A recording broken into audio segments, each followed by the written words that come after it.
सभी साथियों को मेरा नमस्कार। स्वागत है आप सभी का आज फिर से एक नए जनसत्ता विश्लेषण में।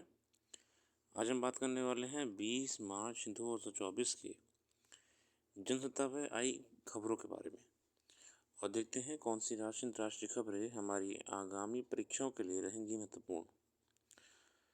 प्रथम पृष्ठ पे हमारे सामने खबर है कि जो बहुत ही सीनियर पुलिस अफसर हैं प्रदीप शर्मा महाराष्ट्र कैडर के 2006 के इनकाउंटर एक मुठभेड़ के मामले में उन्हें जेल हो गई है कि वो फर्जी इनकाउंटर था। अगर मैं आपको प्रदीप शर्मा जी के बारे में बताऊं तो ये बहुत ही नामी इनकाउंटर स्पेशलिस्ट कहे जाते हैं महाराष्ट्र में। लोग इन्हें हीरो के रूप में देखते हैं।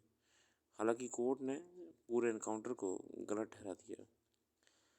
इससे हमारे सामने दूसरी बात आती है कि कैसे समाज में परसेप्शन चेंज करा जाता है, कैसे एक व्यक्ति को हीरो की तरह देखा जाता है जबकि हकीकत कुछ और ही निकलती है। दूसरी बात, एनकाउंटर्स को कोर्ट ने लगातार एक नेगेटिव एक्टिविटी ही दिखाया है, क्योंकि एनकाउंटर्स का इस्तेमाल कोर्ट के हिसाब से अक्सर पुलिस वाले निजी हितों को पूरा करने के लिए करते हैं। डिपार्टमेंट्स फिलहाल को जेल हो चुकी है और ये कोई हीरो नहीं है, कोर्ट के हिसाब से ये भी एक मुजरिम है। आगे आते हैं हमारे संपादकीय पे, वनों को बचाने की चुनौती। देखते हैं क्या है हमारे इस आर्टिकल में। पारिस्थितिकी संतुलन बनाए रखने में मनुष्यों और जीव जंतुओं के अलावा वृक्षों तथा वनों का भी बेहद महत्वपूर्ण योगदान होता है। दरअसल वन जीव जंतुओं की अनेक प्रजातियों का प्राकृतिक आवास स्थान होने के साथ साथ भोजन का माध्यम भी है। पृथ्वी पर जीवन के लिए सबसे ज़रूरी तत्व है ऑक्सीजन। धरती पर वन ही है जो बड़ी मात्रा में वातावरण से कार्बन डाइऑक्साइड सोख कर उसे ऑक्सीजन में बदलते हैं। साथ ही हम जानते हैं जैसे कि जो हमारे पेड़ हैं, जिन्हें हम पेड़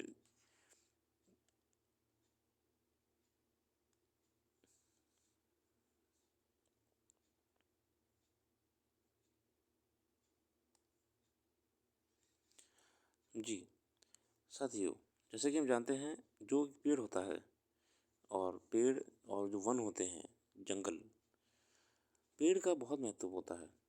अगर आप पेड़ का महत्व देखना शुरू करें तो पहली बात तो ये होम होता है पक्षियों का, कीटों का, अन्य छोटी जीव जंतुओं का।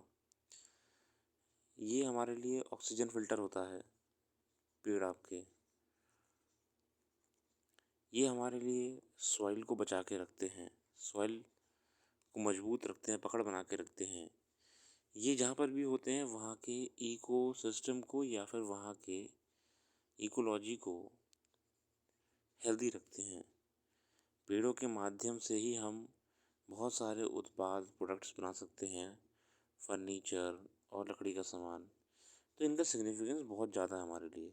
और जहाँ ये पेड़ समूह में हो जाते हैं उन्हें हम जंगल कहते हैं, फॉरेस्ट कहते हैं।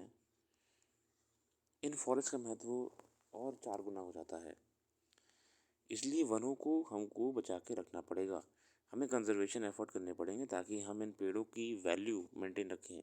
संयुक्त राष्ट्र की एक रिपोर्ट के मुताबिक पिछले 3 दशक में विश्व भर में करीब 1 अरब एकड़ वन क्षेत्र नष्ट हो गए हैं। कुछ दशक पहले तक ये जहाँ पृथ्वी के करीब 50% भूभाग वनों से आच्छादित था, अब ये महज 30% रह गया है। अगर इसी रफ्तार से वनों का सफाया होता रहा तो इसमें और कमी आ जाएगी। देखिए पहले जो वन हमारे 50% थे, अब वो तो 30% रह गए हैं। पर्यावरण विशेषज्ञों के अनुसार वनों की संख्या घटने जाने के सीधा असर जैव विविधता पर पड़ेगा, जिससे आने वाले समय में जहाँ जल चक्र, मृदा संरक्षण और जैव मंडल पर गहरा प्रभाव पड़ेगा, वहीं जीव जंतुओं के आवास पर भी संकट आएगा और अनियमित मौसम में भयंकर दुष्प्रभाव सामने आएंगे। देखिए ग्लोबल वार्मिंग हम जानते हैं कि अगर हम पेड़ों को काट देंगे तो जो हीट ट्रैप हो जाता है, जो कार्बन डाइऑक्साइड कन्वर्ट होना चाहिए था उसी जगह वो ट्रैप हो जा रहा है, वो वैसे ही हमारे लिए नुकसानदेह है। दूसरी बात हम ये भी जानते हैं कि जहाँ जहाँ पेड़ होते हैं वहाँ पे उनकी जड़ें बहुत गहराई तक जाती हैं और पानी का सप्लाई भी ऊपर तक लाते हैं ये। सदाबहार वनों की को वर्षा वन भी कहा जाता है, जो भारत में पश्चिमी घाट और अंडमान निकोबार द्वीप समूह पूर्वोत्तर भारत जैसे उच्च वर्षा क्षेत्रों में पाए जाते हैं।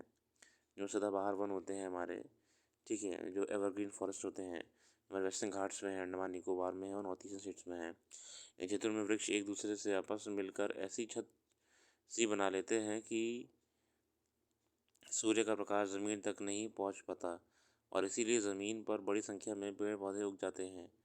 मैंग्रोव उन डेल्टाई इलाकों तथा नदियों के किनारे पर उगते हैं और नदियों द्वारा अपने साथ बहकर लाई गई मिट्टी के साथ लवणयुक्त तथा शुद्ध जल में आसानी से वृद्धि कर जाते हैं।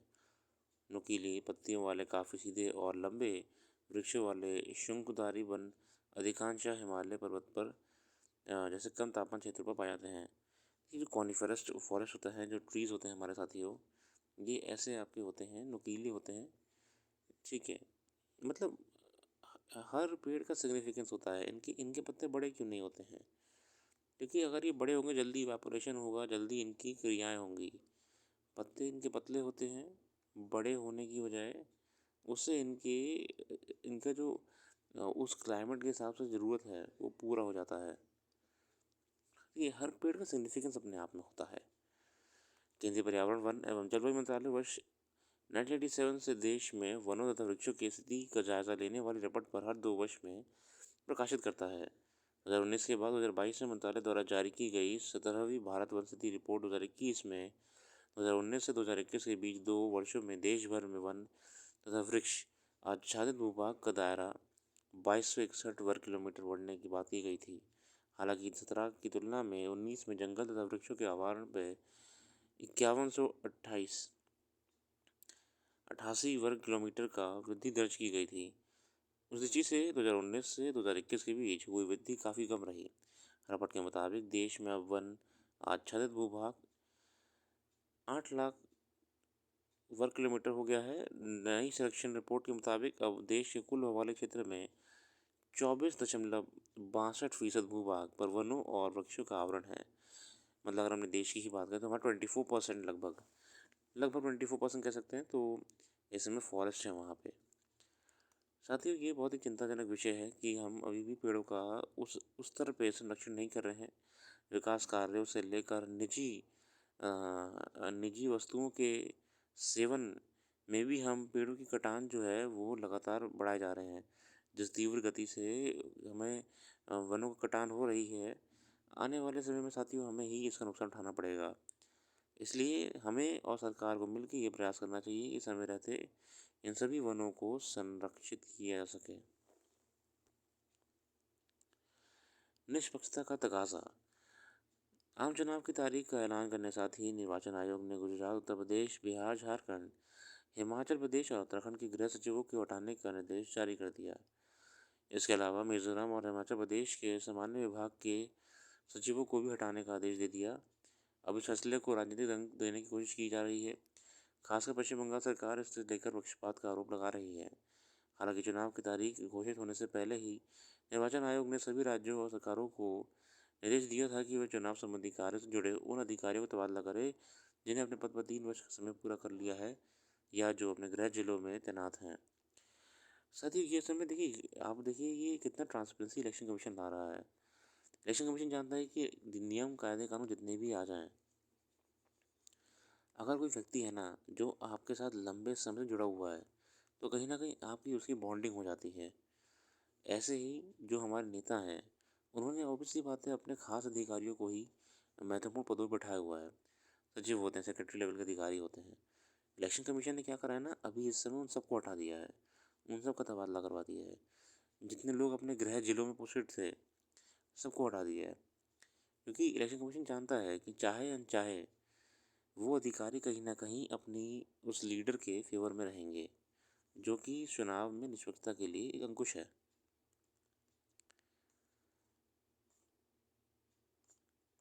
पुतिन की सत्ता। रूस में राष्ट्रपति चुनाव के नतीजे अप्रत्याशित नहीं है। ये पहले से तय माना जा रहा था कि वह व्लादिमीर पुतिन की एक बार फिर बड़ी जीत होगी।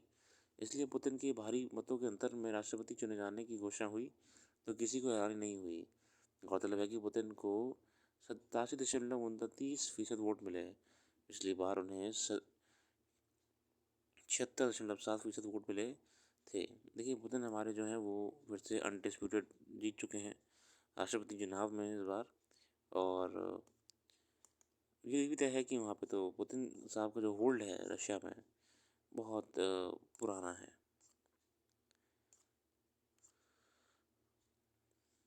बाकी आज के लिए इतने रखते हैं। अपना कीमती समय देने के लिए बहुत बहुत धन्यवाद। जो भी करंट अफेयर्स हमने यहाँ पे मिस कर दी है या डिस्कस नहीं करी है वो करंट अफेयर्स आपको हमारी वेबसाइट में मिल जाएगी। वेबसाइट का लिंक डिस्क्रिप्शन में मौजूद है। आप वेबसाइट में जाके हमारा करंट अफेयर्स का डिटेल एनालिसिस कर सकते हैं। Thanks for giving your precious time and have a very very